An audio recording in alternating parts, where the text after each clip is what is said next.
Hello everyone and a very warm welcome to this explainer brought to you by Metricom. Today we're going to master the absolute basics of chemical management. If you've ever felt totally overwhelmed by the sheer volume of compliance paperwork, or if you're just looking for practical ways to protect your site, your people and the environment from chemical hazards, well, you are in exactly the right place. We're going to transform how you look at chemical readiness, shifting it away from a tedious administrative headache into a dynamic, highly effective operational capability. I want to start us off with this really powerful reality. Chemical incidents rarely happen out of the blue. You're either robust or running on luck. Let that sink in for a second. When a spill happens, when a fire breaks out, or when a worker gets exposed, it's almost never just a stroke of bad luck. It is the predictable end result of weak control over the absolute basics. Today, we're going to stop relying on luck. We are going to build true robustness so you can move from reactive firefighting into a state of total, confident control. Okay, let's dive into this. We are going to break chemical readiness down into 4 manageable pillars: mastering living SDS control, building a compatibility matrix, designing safe chemical storage, and wrapping up with your 90-day action plan. Starting with pillar number 1, mastering living SDS control. Now, what's really interesting here is the stark contrast between these two mindsets. We have to completely move away from treating safety data sheets as dusty binders sitting on a shelf. That's what we call compliance theater. It relies on static paperwork locked away in an office. Sure, it creates an illusion of safety and might look great to an auditor, but it literally does nothing in a crisis. On the flip side, active risk control makes digital safety data immediately accessible right at the point of risk. Think a tablet or a QR code right there in the warehouse. The key hazards have been extracted and integrated into the daily procedures your team actually uses. That is what real readiness looks like. So to achieve that active control, you've got to build a single source of truth. It's absolutely crucial. This starts with maintaining one master inventory for all your locations, managed by one accountable owner. No silos. Every single product on your site must be linked to its current SDS. You also need a system to flag any SDS that's older than 5 years. Keep the old ones for audit tracing, sure, but not for daily operations.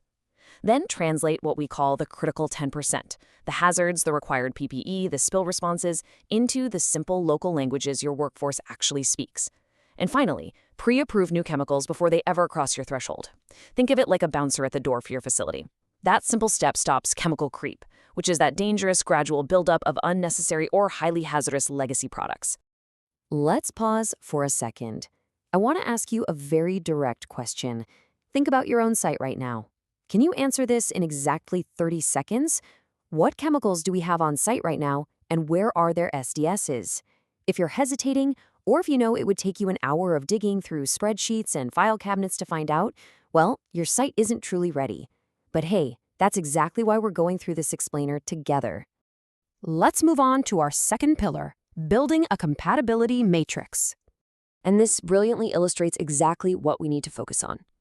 You know, the truth about most chemical disasters is they rarely stem from how much chemical you have. They almost always stem from what touched what. When incompatible chemicals mix, it's a recipe for devastating fires, toxic gas releases, or explosions. You solve this with a clear, strictly enforced compatibility matrix. We divide chemicals into major groups. Flammables, they must be strictly separated from oxidizers and visually marked with red labels. Oxidizers, which basically feed fires, use yellow symbols and need strict physical distance from organics. Acids and bases or alkalis must never be stored together. Mixing them can cause violent reactions. Acids get blue labels, while bases use clear visual dividers. Translate this matrix into simple, color-coded visuals right on your walls and shelves. Make safe behavior the most obvious, foolproof choice for your team. Now, we really need to talk about a massive, commonly overlooked vulnerability on almost every site: waste compatibility. Far too often, chemical waste is treated as a total afterthought, and honestly, this is incredibly dangerous. You must apply your compatibility rules to waste streams just as strictly as you do to virgin, brand new chemicals. Never, ever just throw different wastes into the same holding drum. You've got to actively separate solvent waste, acid waste, alkaline waste, oily waste, and heavy metals. Every single waste container needs a clear label stating its exact contents, its hazards, the date it was started, and the person responsible. If you can't quickly explain which wastes must never be mixed, your site is at a serious risk. That brings us to our third pillar, designing safe chemical storage. Let's move to our next point and see how this builds, because great living registers and colorful matrices only work if your physical spaces actually force the correct behaviors. We build real-world, fail-safe controls through layers of defense. First up is location. Keep your chemicals far away from high-traffic office areas and never, ever block emergency exits. Second is containment. Use buns or spill pallets specifically sized to hold the contents of your largest container. That ensures a small leak doesn't spiral into a site-wide disaster. Third, ventilation. You've got to guarantee adequate airflow for flammables and strictly keep ignition sources, like unrated switches or battery chargers, far out of the zone. And fourth is flooring. Your floors must be non-absorbent, super easy to clean, and fitted with impact protection wherever forklifts are operating. The beauty of this, if one layer fails, the next layer is right there to catch it. So let's test your storage design with a quick scenario. Could your site survive a new contractor rearranging shelves over a weekend without creating incompatibilities? If your site's safety relies entirely on the memory of your veteran warehouse manager, well, you are eventually going to have an incident. A truly robust design aligns your physical layout with your safety rules. It means using entirely separate rooms or dedicated cabinets for flammables, acids, and alkalis. It means physical dividers on the shelves. The space itself should literally make it physically impossible, or at least glaringly obvious, if someone tries to put two incompatible chemicals next to each other. And remember, proper storage design also means explicitly designing for the worst day. We just have to assume that a leak, a fire, or a power loss will happen at some point.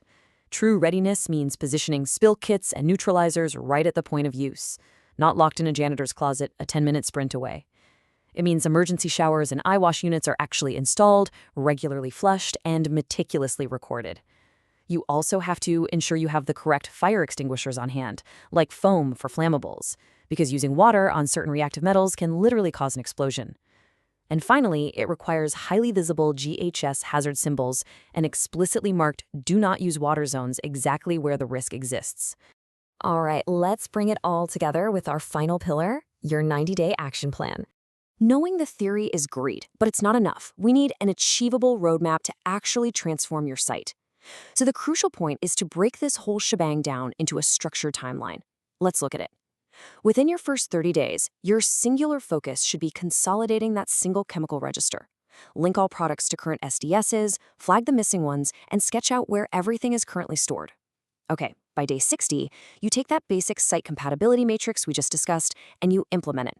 Turn it into visual wall posters, apply those color-coded labels to your storage areas, and physically reorganize your highest risks. Then, by day 90, you physically upgrade your storage design. Add those spill pallets, improve your ventilation, position those spill pits exactly where they are needed, and run targeted, role-based training for your team using real photos from your site. Executing this aggressive 90-day plan moves your site out of ad hoc, risky operations and turns it into a highly disciplined, future-ready, and ESG-aligned operation. As we wrap up, I want to leave you with one final provocative question to chew on as you look around your own facility tomorrow morning. Are your chemicals actively managed, or are they just sitting there waiting for the worst day? Please don't let your site run on luck any longer. Take this 90-day challenge, implement these layers of defense, and build the robust control that your team absolutely deserves. Thank you so much for joining me on this explainer, and best of luck taking your site's readiness to the next level.